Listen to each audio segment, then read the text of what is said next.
Hey, y'all. Welcome to another conversation. So, today I have a friend that I love to talk to and argue with. And the last time we were together, we smoked our pipes and discussed nobility. Nobility and noblesse oblige, nobility and class anxiety, class obligation, nobility and Christendom. As you can imagine, it was an amazing puff of the pipe. So now I'm going to welcome my friend Larson Hicks into the recording. Welcome, Larson. Hello, Joffrey. It's great to be here. Sweet Mike, dude. You have some Hey, velvety tones going on. well, I mean, when your tongue is bringing in the big bucks, you want to make sure it's well mic'd, right? So So, speaking of big bucks and good microphones, so I know that you have that because you've started a YouTube channel recently. I have Joffrey. It's I feel stupid saying I've started a YouTube channel because I've really Because it's 2022. yeah because it's 2022, right? And so I'm only like 2 decades behind. Yeah. But no, I heard I went to the Fight Laugh Feast conference in Nashville, and Doug TenNapel asked the question, to all the people who are social media haters. He just asked, what would the Apostle Paul have given to have a YouTube channel? And it was like, dang, that's a good word. So he was like, it doesn't really matter what you do on there. Just get on there and just talk and just be yourself and be Yeah. public. And so I was like, yeah, it's a good word. So I've got my drums I like to beat frequently. And I figured, might as well do that in front of a lot of people. So, Yep. so yeah, Pretty I've cool. got tens of subscribers. Rock and It's roll, going dude. viral. Yeah, Yeah. yeah. Well, I've really enjoyed watching your videos. Probably mostly because I love you, Well, I, but I maybe a I bit get because that. of the content. You and my mom both. Yeah. Yeah. I attribute No, at least 50% of the views to you and my mom. no, y'all. Larson is a gem, a hidden gem. That's like if you want like wisdom, dude, just about being low key. Maybe that's why you have tens of subscribers because you are low key. But wisdom about being low key, wise and strong. This Oh is the guy man. that. Yeah, you like that, dude? I told you I Yeah. loved you. There's my tagline right there. Dude. I Yeah. love it. Well, we'll put the link to the channel below. Thanks, man. Yeah, absolutely. I mean, I like that TenNapel said that. People actually, it got a couple of people going, Yeah. and like I don't care that 100 people watch my videos these days. Yeah. Um, I just I want to say some stuff about Jesus. Yeah. Yeah. That's awesome. It's That's it. beautiful. Yeah. It's a beautiful thing. Well, speaking of Jesus, what about social classes and the dialectic? Yeah, man. So what are we here to talk about?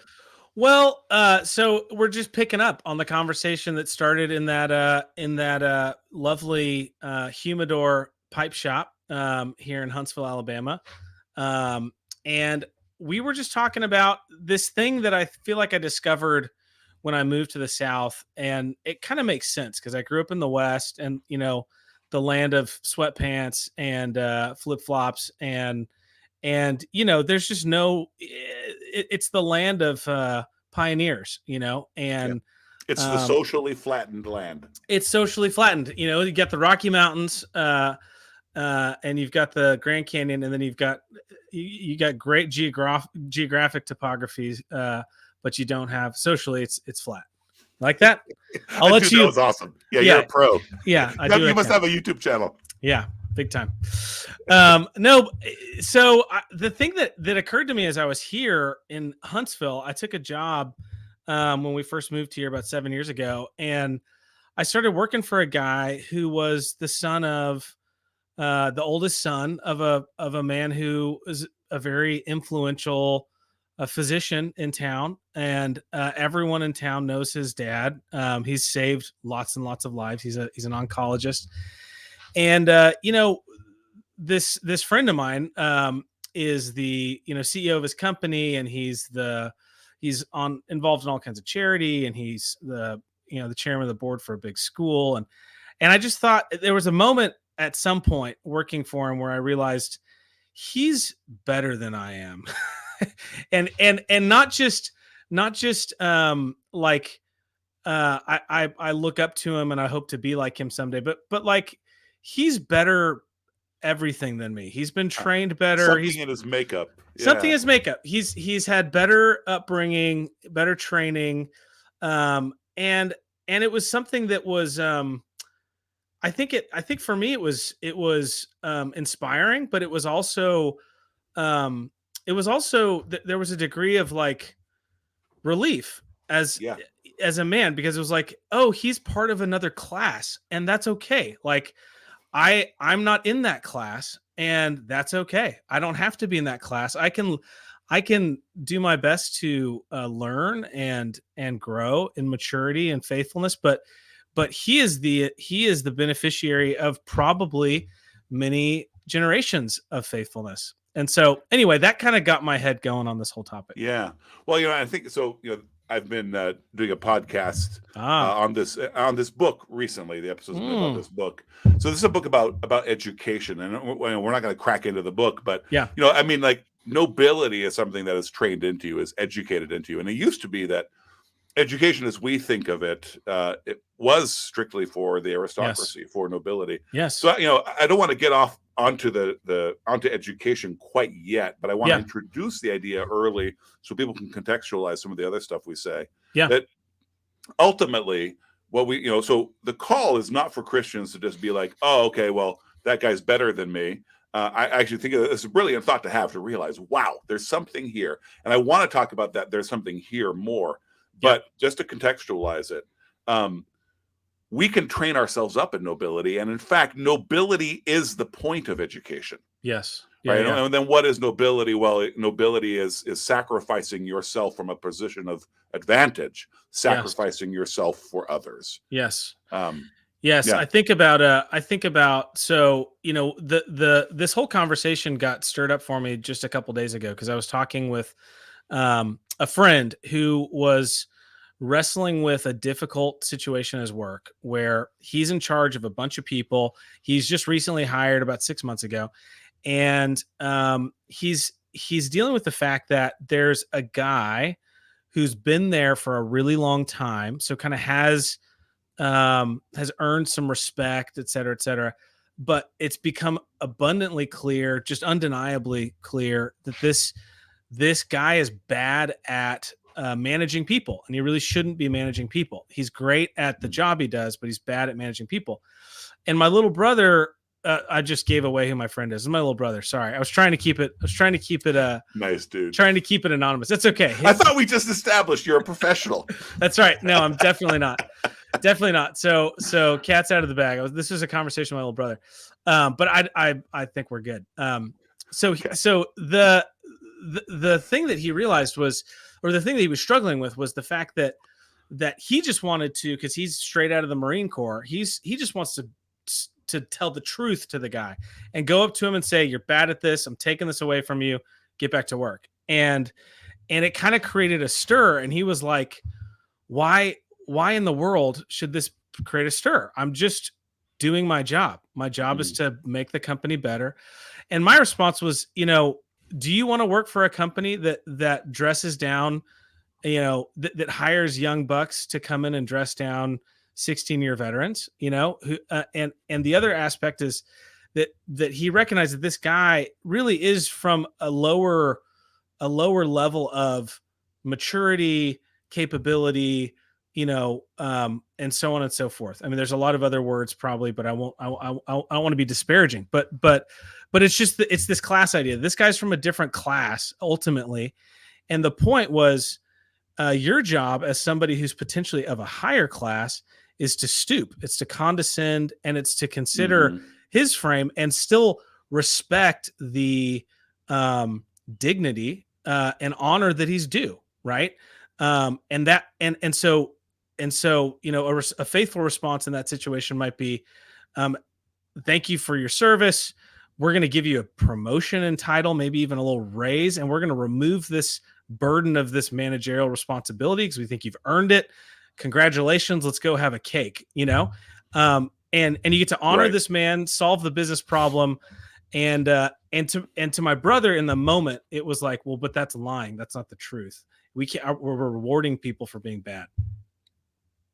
So anyway, that Yeah, what's that the name of story. that? There's a business law. There's a business law that like people work. They achieve the one level above what they do well. Yes. I forget what it's Yes. called, but I I don't mean that's remember what not it's that called guy's either. fault. I mean, Right. No, that's right. That's right. Yeah, you rise to the position of incompetence. Like basically you rise as high as you rise just past the level of your competence, basically. You're competent, right. and you get promoted one more time and now you're incompetent in the role that you're in. Yeah, and that happens, right? The analogy that I gave my brother was okay, let's think back to our grandpa. Granddad would tell us the same stories over and over and over, right? And we'd heard these stories 20 times. In the middle of that conversation is the right answer to say, is the right response to interrupt Granddad and say, Granddad, this story is old. It's not funny. Could you tell something else? You're not entertaining us, Or is it to smile and say, great story, Granddad, and recognize that Right. his mind is feeble, at this moment in his life. And as Christians, we're called to honor weakness, right? Yeah. Not to, yeah, And and just to like just totally throw your brother under the bus. yeah, Um, one of the places where our culture is the least noble and loses sight of nobility is when money and business come into yeah. play, That's right? right. So That's right. grandpa will show honor to, but not that I not feel like honoring this guy, I shouldn't have to because Yeah, money's involved. No, that's right. true nobility, and I think this is hard for people, but true nobility ranks money below dignity, the Yeah, dignity of others, right? yeah, totally. Well, you and I love Which is tough, rugby. but Yes, mhm, yes. Well, I was going to say you and I love rugby, and it's a sport. One of the things I love about rugby, and this is a whole podcast of its own, but is the idea that this is a sport that's played by gentlemen. It was an aristocracy sport, and it's wildly violent, but it was a game that doesn't have rules. It has laws, right? And there's this whole culture of respect and nobility baked into the game, um, which I love, and I think it maps well to a lot of these things. yeah, yeah, it So does. I mean, go ahead. no. Well, I was gonna say, I mean, just to kind of continue to sort of set the stage for this conversation, I feel like this whole idea of there being classes, and people and recognizing the fact that there are people who have different levels of maturity, it is just so anti-American, right? This egalitarianism has become so pervasive, Yeah, and this idea of the American dream is all about throwing your class and whatever station God puts you in, throwing it out the window and just shoot for the stars. right. Well, what we're looking at here, really, because I mean, and it's interesting that you say American because really, I mean, historically, Yeah, the most un-American place in the United States is the South, right? yeah, I yeah. mean, It's no one's true. going to say, like obviously there are American flags all over Alabama and Mississippi, Sure, but you're right it though. was, but yeah, particularly if you conceive of the New England and then ultimately the Western ideals, and really, I think that the reaction of most people, and this is the socialist and communist reaction, is to see that the problem of different achievements, different results, Right, um, and to flatten everything, right, right? Where if you actually have a robust idea of nobility, then what you're trying to do is one doesn't condescend to stay down there. One right. condescends, like our Savior did. One condescends to come down and bring back up, That's right? right. And That's right. so what you have is we may say as a society that what we want is to elevate everyone and give everyone the chance to, like that Right, meme of people on boxes trying to watch a baseball game behind right, a fence, right? right, But that's human beings take shortcuts, and of course most people saying this are the godless. We end up crushing everybody and pushing right, everybody down, and right. then we can say, look, we achieved equality, Yeah. right? So you actually have to, it may seem paradoxical, but you have to have a robust concept of class, and we need to Hmm. stop tying class to money. Yes. There's not a more bourgeois way of looking at the world than Right. that, Right. right? You know, why do you think we say classy and we don't mean money? And if you think of money the Right. first time when you hear the word classy, you are a classless person. Yes. No. That's totally spot on. And I think on the same hand, right? I think um, if the world operates the way that the proverbs say it does, the way that the proverbs promise the world works, and the way that Jesus tells us it works, those who are faithful with little will be given more, right? And so when you see somebody with a lot of influence and a lot of power and a lot of money, even the response that our first instinct should be that that person is has that because of the faithfulness of someone, most likely them, more likely their parents or their grandparents, Yep. right? And so, the world is not, unfair. God's actually set it up and designed it in such a way that faithfulness begets um, begets fruit. Yeah, absolutely. Yeah, a lot of what you're talking about is reminding me of a book I read in my youth called Class, Hmm. by a Princeton professor named Paul Fussell. And I'm Okay. trying to look up the reason I sort of disappeared for a little bit. I'm trying to look up the different classes that he laid out. It was Hmm. really just an insightful look at American society. But the label that really stuck with me, and there was a lot about it that was sort of maybe a little superior and snobbish, like like you could tell what class he thought he belonged to. But he Right. basically had these little tiers and descriptions, and as you read them, you're like, man, that's really insightful. Yeah, Hmm. that's that's American culture, etc. Okay, cool. But then off to the side, he had this sort of this classless group of people who Hmm. lived outside of the class system, and not in an economic sense, as in, well, these are the disenfranchised, because Right. everyone sort of fit in that description, Right. and it did sort of revolve around money. But then the people that he put in that X category were people with an education. That Hmm. was not how he put it, Hmm. but that's really what we're talking about. So Yeah. everyone from penniless poets to to professors Yeah. to right and he did sort of describe some of the culture in the 80s that might have been like that. Yeah. And although of course there was the we see where you think you belong and where cool Yeah. people are, Yeah. but I think there was something to it anyway, right? That Yeah. there are people who sort of um but in a sense that's almost like that's part of the nobility as Hmm. well, right? So Hmm. you have a sort of an American nobility and of a human nobility, that is an aristocracy, and that usually is Yes. associated with land, with history, with Right. resources. They may not be the very richest, that could be a Sure. merchant, but they have all of those things. Yep. But then they sort of can beget a culture where you have people who have been transmitted a sort of nobility and Hmm. education, but who who wander, who go around blessing.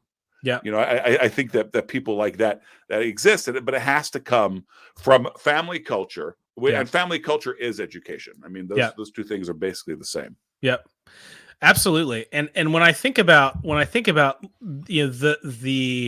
if you were to try to quantify or at least try to pin down what the features are that are different in someone in one class and another, and I'd be interested to read this book. But to me, yeah, it seems like education, it's manners, it's a sense of the moment that actually sealed it for me with my boss. I remember was we were meeting with a client and a breeze picked up and it blew a napkin off our table, and we're all wearing business suits and we're having kind of an important meeting, and without thinking about it, it was second nature. He jumped up and went and got and grabbed the napkin.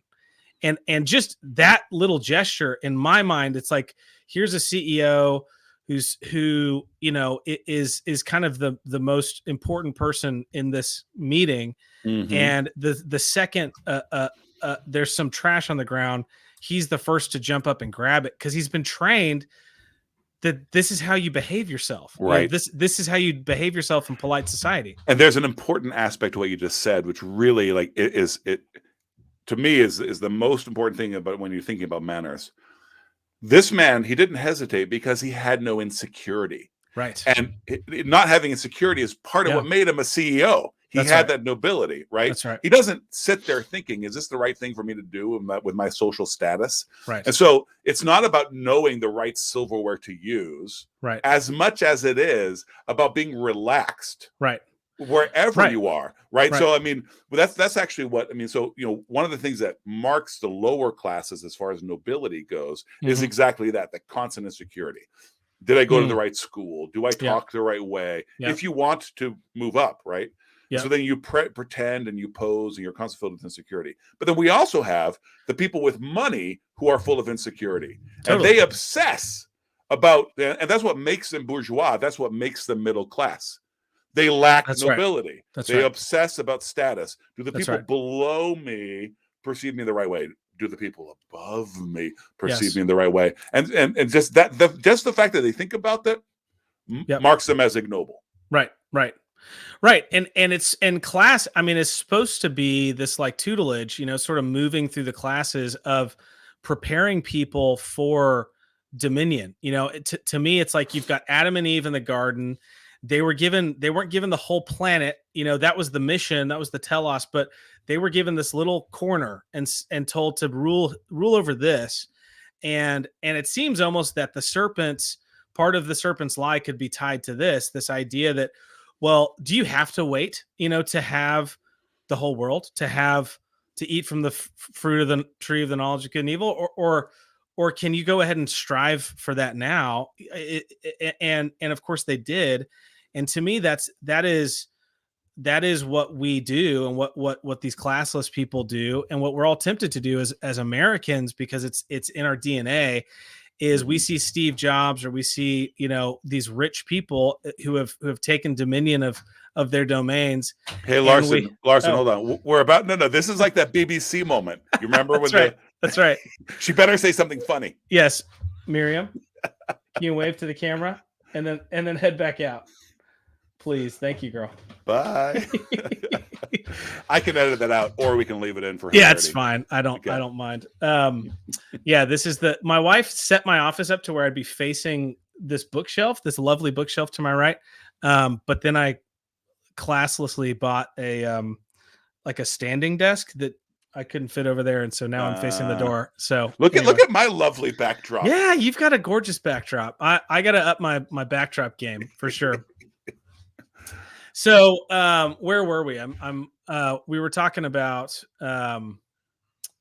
what were we talking about? We were talking about, we were talking about about insecurity. Yeah. So I think of, like, I don't know if you followed the Theranos Elizabeth Holmes story. This lady. Oh, it's fascinating. It's terrifying and disgusting. It's this lady who, started a company in Silicon Valley. She got on her board Harry Kissinger. She got all these huge, big, crazy names. She wore a turtleneck just like Steve Jobs. She spoke in this baritone that was just obviously unnatural. Like, it was not her voice, but she always spoke in it. And she raised bajillions of dollars lying about the technology that she had. She ended up, she just recently, after several years of trial and stuff, got convicted of, it was a crazy, crazy story. But it's exactly what we're talking about. It's this lady who wanted to short circuit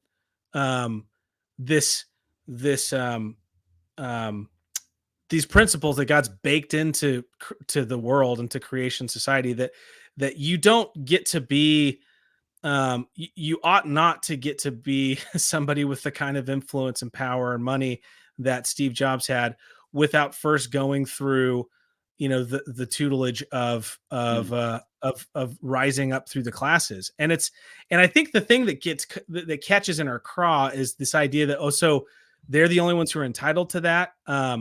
It's an entitlement sort of thing. And I think entitlement is the perversion, of understanding your class, right?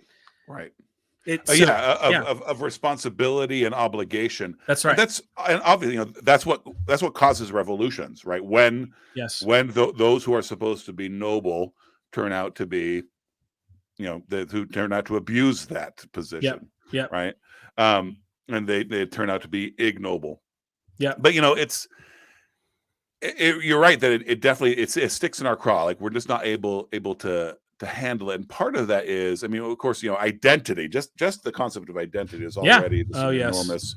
But Yes. there's also a lack of contentment. Like Absolutely.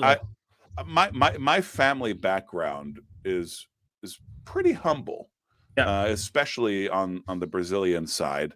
But really, so my grandfather went to college, Hmm. the only one of my grandparents. So I had one grandfather went to college. No one else did, and he came from farmers. Yeah. Everyone else was either a farmer or just poor. Yeah. But as it happens, because both of my parents went to a college and Hmm. met there, and they worked hard in their education, even though both of them had fathers who sort of neglected them. Hmm.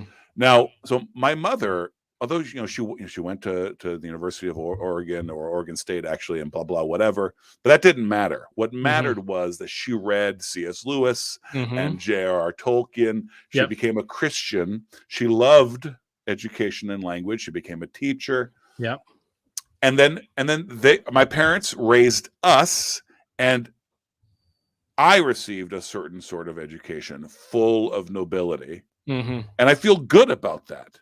Yeah. Now, as I look around, I don't have a lot of money. Perhaps I'm in that Paul Fussell Class X thing, but it doesn't matter, right? Yeah. What matters is that I know that. So as a teacher, especially working with adults most of my life, Yeah. I've been aware often of when I'm in a position of advantage, Yeah. and that my whole role here is to bless this other person and That's elevate right. them, That's right? right. and Absolutely. and I'm not thinking about, well, what is it that what has my work and the work of my ancestors entitled me to?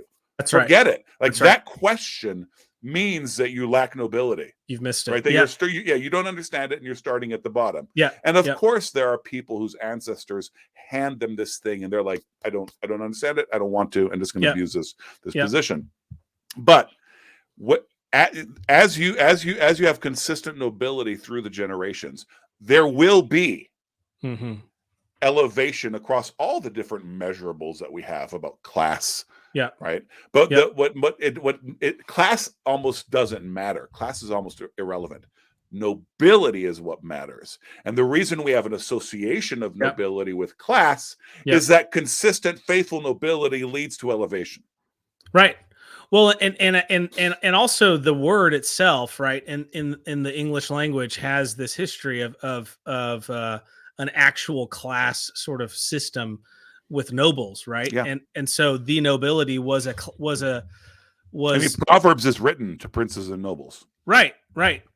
Yeah, one of the things that you said, I mean, there's so many different things, rabbit trails to run down, but first of all, just to your point in your story, the thing that I think your parents transmitted to you effectively is the sense of responsibility that Yes. you have, you to whom much is given, much is required. You have this knowledge, you have this training.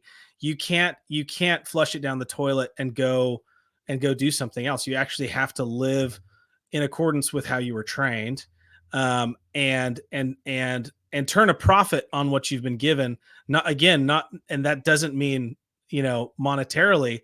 It means go and carry this forward. Go and bless. Yeah. Yeah, go and bless. So there's this obligation, I think, that comes with nobility. This sense of not entitlement, but obligation that you can't. And this is like one of the operating motifs in so many Disney movies. This idea of like running away from your obligations, right? Yeah. Yeah. Unpack that. Well, I don't know. I mean, it's just there all the time, right? I don't want to be a prince. I just want to be normal. I want to go live amongst the people. And, Yeah. Well, and Disney doesn't always answer that though. Like I think it's of true. Ariel, Yeah. like, Yeah. come on, girl. Go be, Yeah. like, what are you doing? Yeah, I mean, it's an anti-Christian story, because Christ, does start at the bottom, in his human story, Yeah. but he ascends to the throne through obedience, Yeah. to the obligation that his father, the king, gave him. So he was completely faithful, and had zero entitlement, right? Yeah. So I want to read to you from Wikipedia here. Yeah. Because so there was an expression that my dad introduced to me when I was a Hmm. kid that he would jokingly use. I've already used this expression in here in this broadcast, but he would use this expression to sort of explain why he was doing something particularly nice or whatever. Yeah. Noblesse oblige. Hmm. Okay, it's a French term. So I'm just going to read from Wikipedia. Yeah. Noblesse oblige, literally nobility obliges, is a Hmm. French expression from the times when the English nobility spoke French and Hmm. maintains in English the meaning that nobility extends beyond mere entitlement and Wow. requires people who hold such status to fulfill social responsibilities. Hmm. For example, a primary obligation of a nobleman could include generosity toward those around him. As those who lived on the noble's land had obligations to the nobility had obligations to their people, including protection at the least. Hmm. According to the OED, the term suggests noble ancestry constrains to honorable behavior. Privilege entails responsibility. Hmm. What? Ridiculous, because privilege must be destroyed. That's right. That's right. Absolutely. I mean, privilege to me. Privilege is a real thing, and thank God for it. There are men and women who have certain privileges, certain um, powers and influences that I don't have, and they more often than not have it because of some nobility, that they possess, and it's better that they have it, and I'm thankful that they have it and I don't, right? Yeah. I mean, I think this is one of the things that people, Americans struggle with, is this idea. So there's this whole other idea that Rich Lusk talks a lot about, and I heard him give a teach to a session of elders, once, and it was about what he called, um, alpha servants, and this idea that the way that elders in a church lead, and this is true of all leaders, CEOs, presidents, fill in the blank, leaders, they serve by leading. Heavy is the head that wears the crown.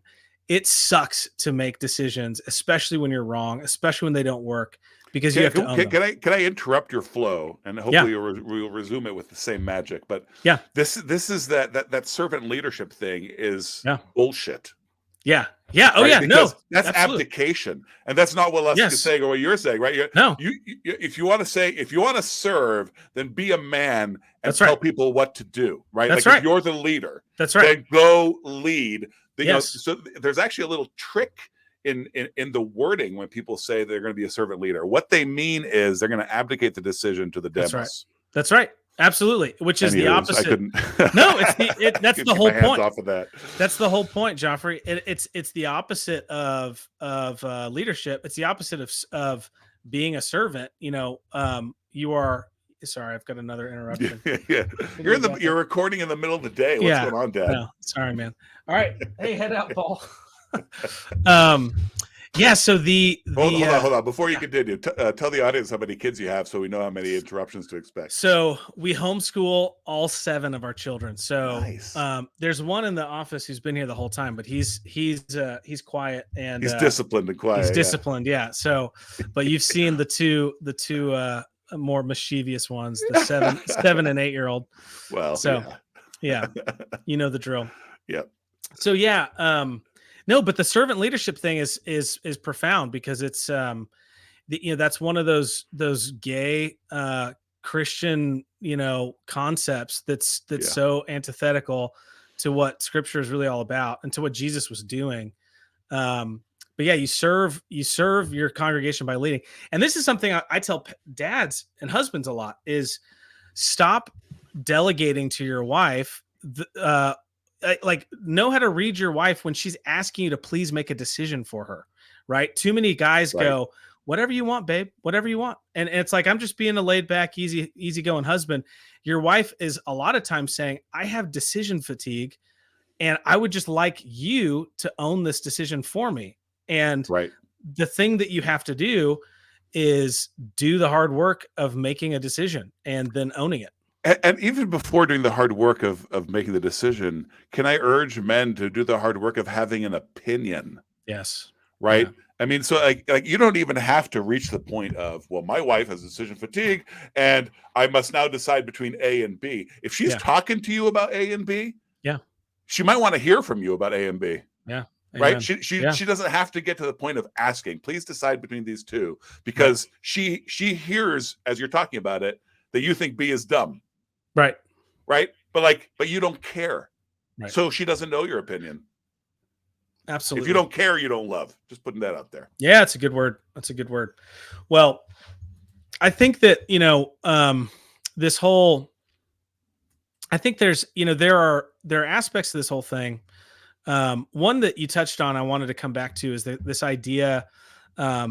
We both probably heard Vodi Bakum say this at the conference we were at last year. This time, he talked about gentleness, and gentleness is not gentleness or meekness is not being weak and unable to injure anybody. That's not gentleness. Gentleness is strength that's restrained, right? It's Right. It has to be logically, because otherwise it's impotence. It's that's powerlessness. Right. That's right. If you can't hurt somebody, who cares that you don't want to? Yeah, you can't be gentle. Right. Yeah, you can't. By definition, you can't be gentle. That's right. You have to be strong to be gentle. Right. I have this. It's similar to obedience at our house with kids. It's like, well, I don't, I'll obey if it's something I want to do. It's like, well, it's not obedience if you're not, if it is always just what you want to do. That's just you doing what you want to do. So absolutely. And so yeah, disciplining your kids means you have to actually find things. You have to ask them to do things that they don't want to do in order to train them in obedience. Right. Yeah, exactly. Yeah. So I guess other aspects of this that I think are that we've touched on. I think the thing that if you don't take anything else away from this, I hope you at least hear this, that nobility, that this should be, the nobility should be good. Your recognition of your own class, and that's really kind of what I'm on about right now, is just having the honesty to be able to look at yourself and go, who am I? What station did God place me in? What class am I of? And I don't mean that you have to pull out the chart and be able to figure that out, but just be honest about who you are and set goals that are, if you're a goal setting kind of guy, which I'm not really, but I know a lot of people are, set goals that are appropriate to the lot that you've been given. Right. Yeah. And when you look at this is, so my wife, when we lived in Moscow, was good friends with Rachel Jankovic, and she used to come home and go, wow, Rachel's, I hope someday I'll be like Rachel, and the response was, well, I certainly hope that she rubs off on you a lot, but I hope that our grandkids or our great grandkids will be like Rachel. It's a pretty big step for you and I to assume that in our lifetime we're going to get to where she is, and because she's had many generations of faithful training that she's standing on top of. Right. I often refer to that family with some, some small amount of snark sometimes, but I refer to them as nobility. They are aristocrats. And it makes people uncomfortable. Yeah. I'm not saying they get to tell me everything I need to do with my life. In fact, the very fact that I can trust them not to is part of what makes them noble. That's right. Right. I mean, it's And I Yeah, can poke a little bit of fun of it, but also like I take it seriously because you can tell they take their obligation seriously, totally. but not but that they take it seriously and they don't abuse it.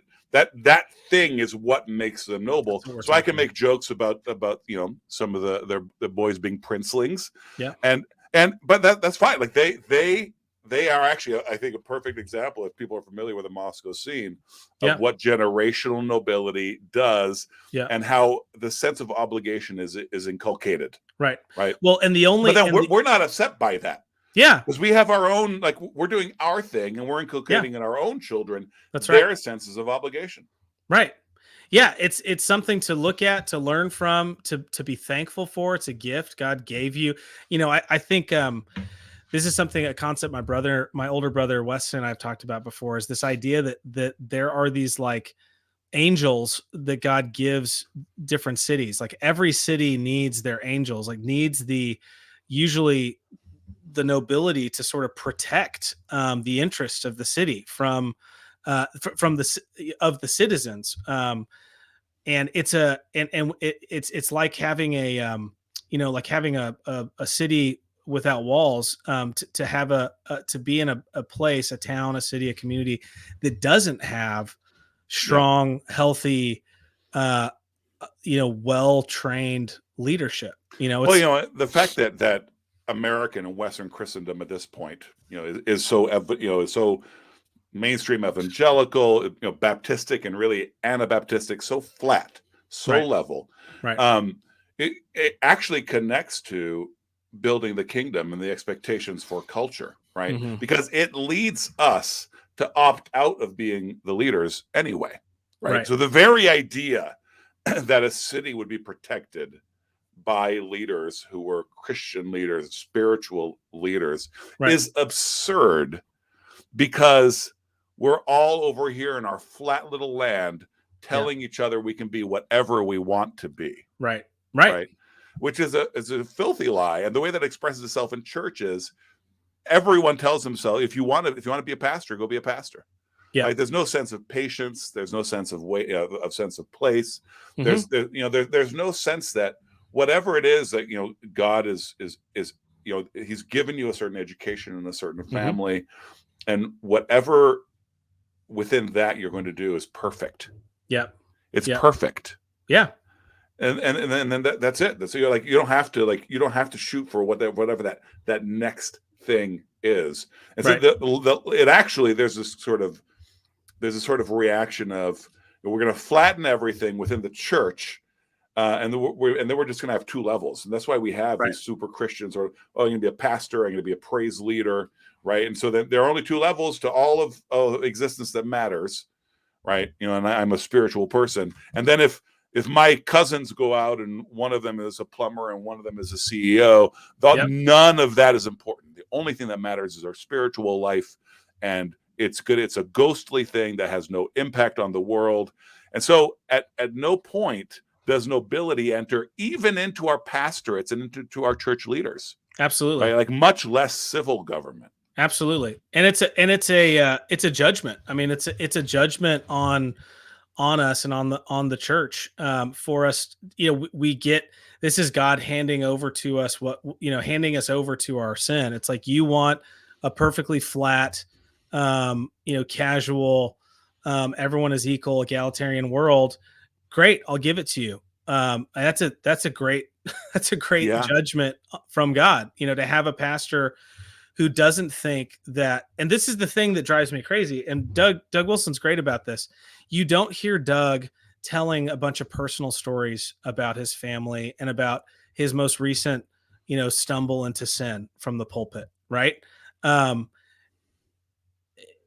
because he's got nobility.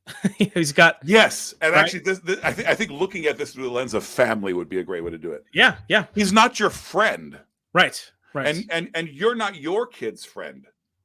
Certainly Yeah, not in a primary interactive sort of way, right? that's And right. as people get older, whatever, your Yeah, relationship evolves. changes. But why would you ever shoot to like be a friend? You're a Yeah, father and son. You're that's a right. husband and a wife, Right. right? But like if our pastor is an authority figure, then the way the crude and ignoble would phrase it would be, he needs to act like he's better than you. Right? He is your leader, he is your authority figure, Yep. and that's how he should behave. Yep. And that doesn't mean that he's going to take advantage of you or abuse you. And in fact, you should show some nobility and not allow that to happen to you or anyone around you. Sure. Right? But it's actually the pastors who act like they're your friend, who turn out to be the ones who take advantage of you. That's right. That's totally right. And it's and I think we're so gun shy. We're so you know, I don't know what the term is, but we're so turned off by this whole idea, and we're so scared. I think the abuses in the Catholic Church, you know, make people feel like, well, never again. And you see this with women who have been abused by men, as they sort of swear off men, or they swear off the idea of submission. And oh man, just as an aside comment, I mean, yeah, there's so much of this can be seen through the lens of nobility, ignobility. This is right. what the lack of nobility does. Sorry, please continue. No. Listen, this. You're. I feel like you're getting to where I've been for the last week, which is like, you know, this all came back to me. I took so at NSA, Doug Jones had stopped teaching right when I was about to like be in his classes, and everyone who took his classes, his literature classes, loved him, his philosophy classes. So I went to him and said, "Hey, I really like, you know, your writing. I've heard so many good things about what you do. Would you be interested in doing a Bible study? I'd like to just be a part of a Bible study." And he said, you know, he said something like, there's 20 other men in this town that could do a better job of a Bible study than me. He said, but if you'd like to go through Flannery O'Connor, I'd be happy to do that. And I said, okay, I've never heard of this Flannery lady. Let's do it. And he took me and a couple of guys through Everything That Rises Must Converge. And it's a gift that has just borne so much fruit in my life. It's a gift I'll always be grateful for. And I've passed on to many other people. But this theme of nobility came out a lot in that. Yeah. And it does in her work, this idea of class and status and what faithfulness looks like in those with influence. You know, I think she does an even more thorough job of showing is baseness. Yes. Oh, looks like we are. Oh, here we are. We're back. We're fine. Everything's fine. Cool. Yeah, she said I was just saying that. Yeah, showing baseness. Like she shows, I mean, yeah, nobility, but like this base, ignoble behavior is actually often how she shows what is noble. Yeah, that's right. Yeah, you see it. It's in you're seeing a negative. You know, it's like she's talking about nobility by showing it's usually people who ought to be noble. You know, the people who do have the upper hand, the privilege, the status, that are behaving in an ignoble way. My favorite, I mean, it's hard for me to say which is my favorite Flannery story, but I will say that the one that comes right to my mind almost every time is Greenleaf's. I don't know if you Greenleaf. It's one of the first in that collection, and it's just that story is so profound. And it's you have this exact story where you have this lady who really, in the grand scheme of things, has so little, but she sort of thinks herself to be in a much higher status than these other. This is the story on the bus, right, with her son. No, but that's another great story on the same theme. No, this is the one where she's got a farm and these servant boy, these workers, you know, this family that have these two sons that she's got these two sons that are worthless. I think their names are like Schofield and Wesley or something, which is funny. And then right. And then the Greenleafs, who she thinks are just worthless, you know, their sons end up at the end of the story going off and fighting, you know, becoming, you know, fighting in the military, marrying foreign women, you know, like, and they're like actually noble.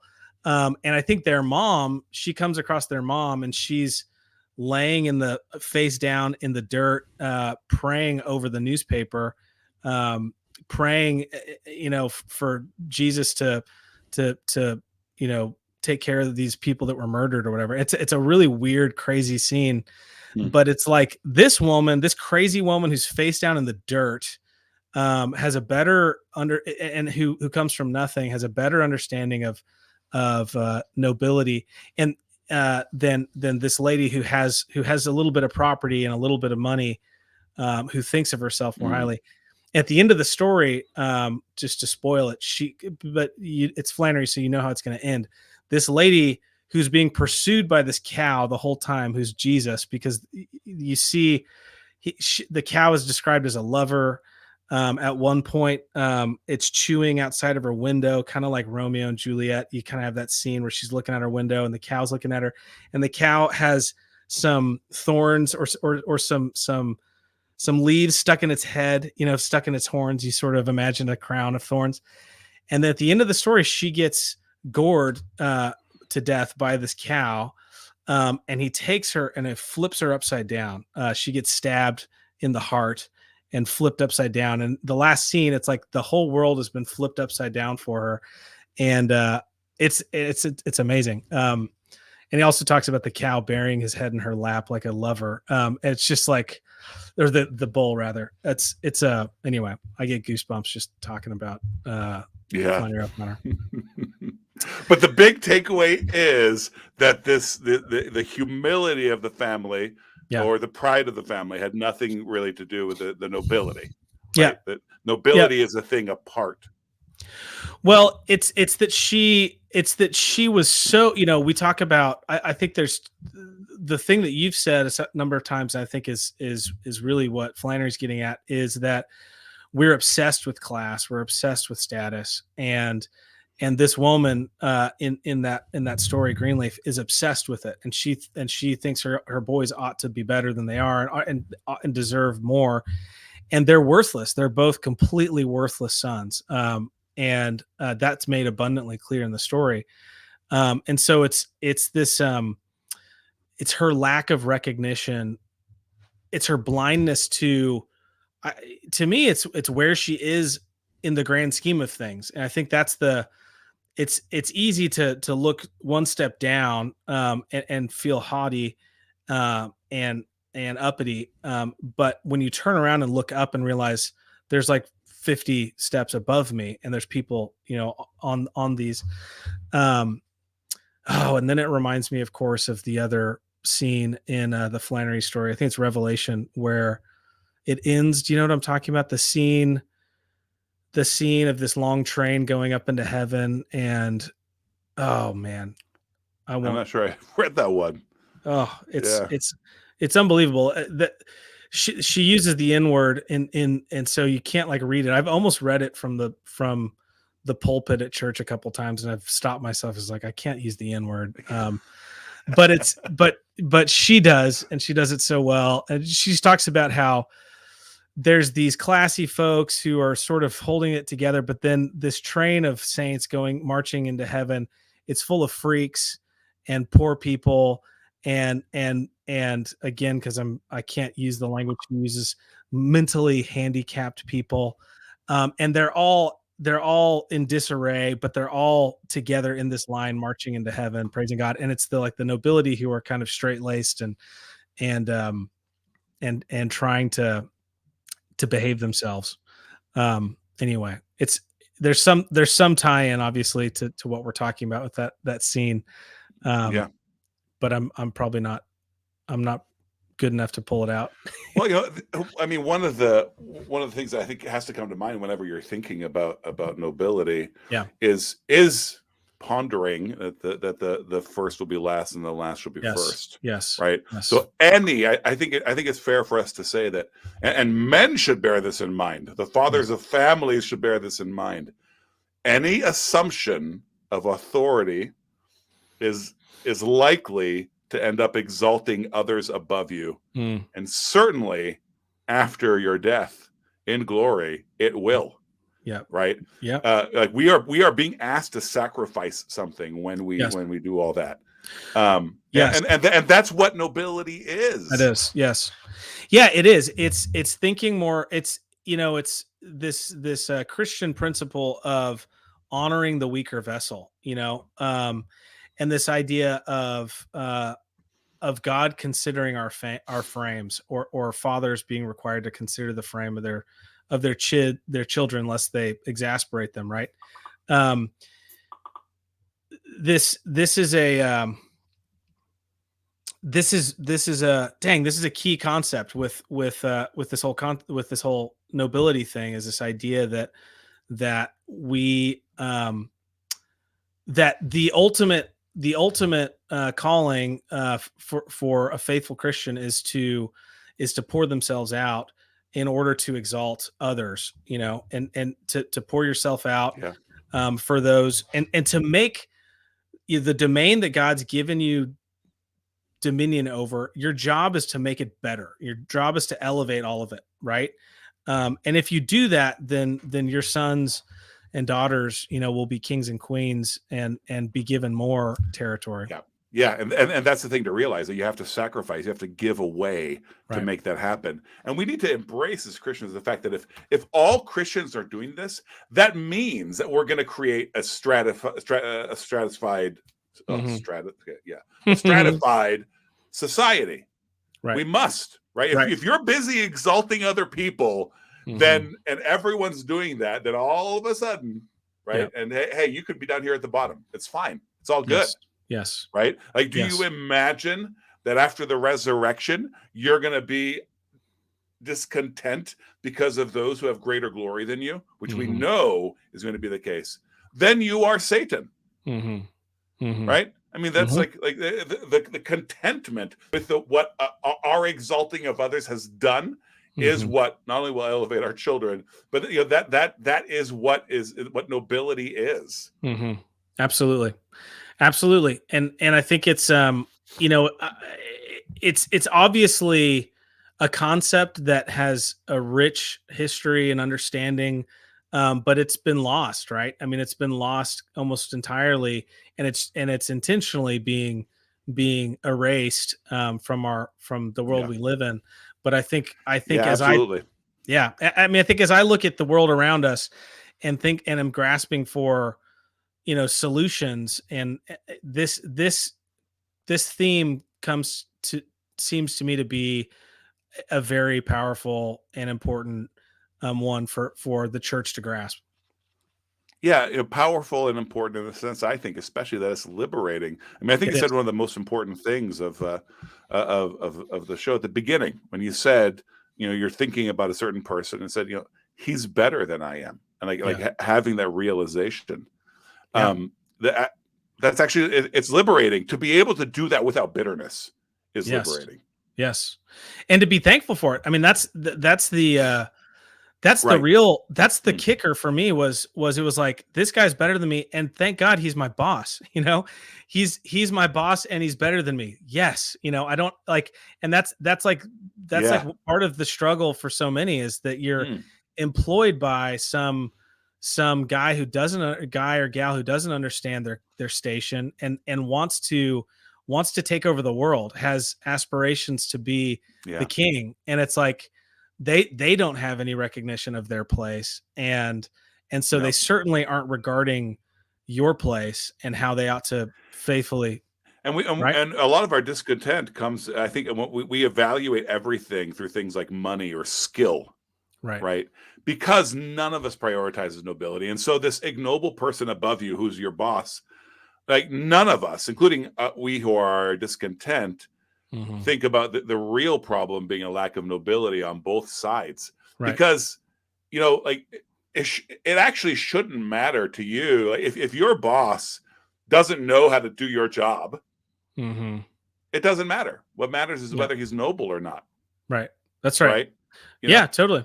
Well, and I think one of the things that in all of this that we have to remember is that that money in the hands, ill-gotten gain, money in the hands of somebody who ought not to have it, is like a ring in a pig's nose, right? It's a bad thing when ignoble people get money and influence. It's a really, really bad thing. And you just have to look at the lottery to see that, any and everybody who wins the lottery the data is like abundantly obvious. It's like, yeah, Overwhelmingly, yeah. overwhelming. I have a personal story about it. My brother Travis and his friends, he had some friends in New Mexico. They used to, go in together and buy a bunch of lottery tickets and have kind of a get together. I don't know how often this happened, but it happened on a regular basis. And he happened to miss it one week, and they won the week that he missed it, right? And so it was like 5 guys, and the lottery was like, I want to say it was like 200 million. It was an insane amount of money, right? So my brother had this real crisis of faith where he was Yeah. like, God, why would you do this to me? Like, why would you? Why wasn't I there? Why didn't I win the money like all my friends did? And then over the coming months and really like within the year, all 5 of those guys' marriages had fallen apart. Yep. Some of them had gotten addicted to drugs. I mean, it was a complete And I disaster. can like this is the first time. This is my first time hearing this story. But if that had been a novel or a film, I would have known exactly how it was going to end. Yes. Why? Because your brother was a regular, and the group didn't include him. Yeah. Like if they had been noble people, they would have said, "Oh, dude, that's crazy. Yeah. You should've- always come. You should Yeah. have been. Yeah. Here's your bit." Right. Right. But Right. that didn't happen, which meant they were destined That's to right. ignoble failure. That's right. That's right. Mm. Yeah. So this idea that everybody ought to be treated the same, and that we just need to flatten everything is just a great evil. And Yeah. and I think that it like you said, it is so freeing, life-giving. I think there's such peace and wisdom to be found in recognizing and accepting your class and behaving Yeah. accordingly. Yeah. Exactly. And we should get to where we're winding the episode down. But Yeah. I think that it's educate your children to be Yeah. noble, Yeah. right? And divorce nobility from concepts of money. Yeah. Right. Because you are, if you're being well raised and well educated, you are going to have things to give, and Mhm. more people you can bless than you know what to do with. Mhm. Totally. Doesn't matter how many people are quote unquote above you, right? So That's right. nobility is always uh oh goodness, sorry, different words in other languages popped into my head. Always always profitable, Mm. to be taken advantage of, Mm. always. Mhm. There's no, it's never a waste of time. And in fact, if you're thinking it's a waste of time, you're already in trouble. It's Yeah. never a waste of time to teach your children to be noble. It will Yes. exalt them. It will exalt others. That is, in fact, what education ought to be. Mm-hmm. Yes. Yes. Good word. Yes and amen. Mm. There's the term that's popular in Moscow that we use a lot with our kids is in our home, is the idea of just grabbing our kids by their baptism, and it's this idea that we expect them to behave in a certain way because they are Christians, and there's an inherent nobility in being a son of the king, and so we behave a certain way because of it. And I think we've lost so much when we've lost, Proverbs talks about a good name being worth more than rubies. When a name no longer matters, when a name no longer carries any significance, we have lost a great treasure. We've lost something very important. And I think that's where we are now, where your name, your reputation, your family name, your status, none of that matters anymore. And everything's been flattened, and it's really just about your bank account and what degrees you have, and the stuff that you've been able to buy, and it's a massive loss. We've lost far more than could be measured, in money. Alas, that's true. So let's proclaim the gospel and proclaim noble living. I mean, Yes. that is, I mean, I can think of nothing more noble than proclaiming the gospel. I mean, that is condescending and elevating. Yep. Yeah, and it's if we think about what our savior, what the king of the universe did in stooping and condescending to our level, and to meet us where we are, um it's astounding, and it should inspire us to go out and do the same. Mm. Amen. My dude, what a pleasure it has been to hang out with you. Yeah, man. Likewise. Well, thanks for the invite. This was a lot of fun. Good way to end the week. Yeah. Yeah, it has been, huh? So when are you going to have me on your YouTube channel so we can get them 40 views? Yeah, buddy. Let's do it. Anytime, man. Anytime. Yeah. Give me a topic and let's pick a day and let's Sweet. go. Yeah. Yeah, dude. Hey, Yeah, all listen, I right. think I We'll think it's do up it. to 80, Joffrey. I think it's up to 80. So, Oh, yeah. you yeah, you were like Big you were stuff. off Yeah, by yeah. like 100%. So, That is pretty huge. yeah. All right, my dude. Hey, All thanks right, so bro. much. We'll say so long to everybody here on camera, but we should you should hang out in the studio. We'll talk a little bit. Okay. Cool. Okay. So long, everybody.